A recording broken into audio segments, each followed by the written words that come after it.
Top quality और consistent performance के लिए सिर्फ सिल्वर पंप। टॉप क्वालिटी और कंसिस्टेंट परफॉर्मेंस के लिए सिर्फ सिल्वर पंप, नाम याद रखना। औरंगजेबाची कबर हटवली पाहिजे की नाही, काँग्रेस काय भूमिका आहे? मी आपल्याला हा प्रश्न हा वस्तुनिष्ठ स्वरूपाचा नसून याचा एक मोठा आयाम आहे। त्यामुळे औरंगजेब हा निश्चित क्रूर होता। त्यांनी त्यांच्या क्रूरपणाचे स्वतःचा जो भाऊ होता दाराशिका त्याचा त्यांनी खून केला। त्यांचा जो दुसरा छोटा भाऊ होता त्याला विष देऊन त्यांचाही मृत्यू औरंगजेबाने केला। स्वतःचे जे वडील आहे शहाजहान यांनाही त्यांनी नजरकैदेमध्ये ठेवलं। त्यामुळे एकंदरीत त्यांनी त्यांच्या घरच्या लोकांनाही सोडलं नाही, इतका क्रूर औरंगजेब होता।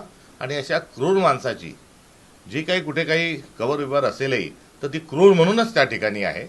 त्यामुळे तो काही वीरत्वाची ती कबर नाही आणि ती क्रूरपणाचीच कबर आहे। आणि ती कबर शिवाजी महाराजांच्या जाज्वल्य इतिहासाची साक्षी देखील एका बाजूला आहे। याचं देखील भान आपण सर्वांनी ठेवलं पाहिजे असं माझं यावरची प्रतिक्रिया आहे। ह्याच औरंगजेबाच्या कबरीसाठी सरकारकडून लाखो रुपये निधी दिला जातो देखभालीसाठी, मात्र शिवरायांच्या शिवराजेश्वर मंदिरासाठी अत्यल्पाचा निधी दिला जातो। या संदर्भात काँग्रेसची भूमिका काय? या कबरीच्या संदर्भात विकासात्मक कुठे काय निधी दिला जातो याच्या संदर्भात जरूर त्याची आकडेवारी ही शासनाने प्रकाशित केली पाहिजे।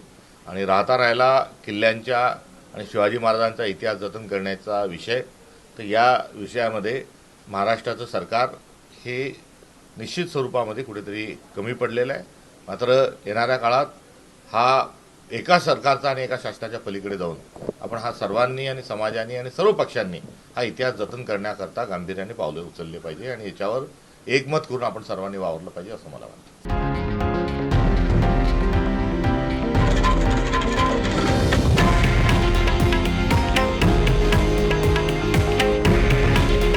हे आहे देशातील नंबर 1 न्यूज नेटवर्क आणि आपण पाहत आहात TV9 मराठी। काळजी तुमची, हित महाराष्ट्राचं।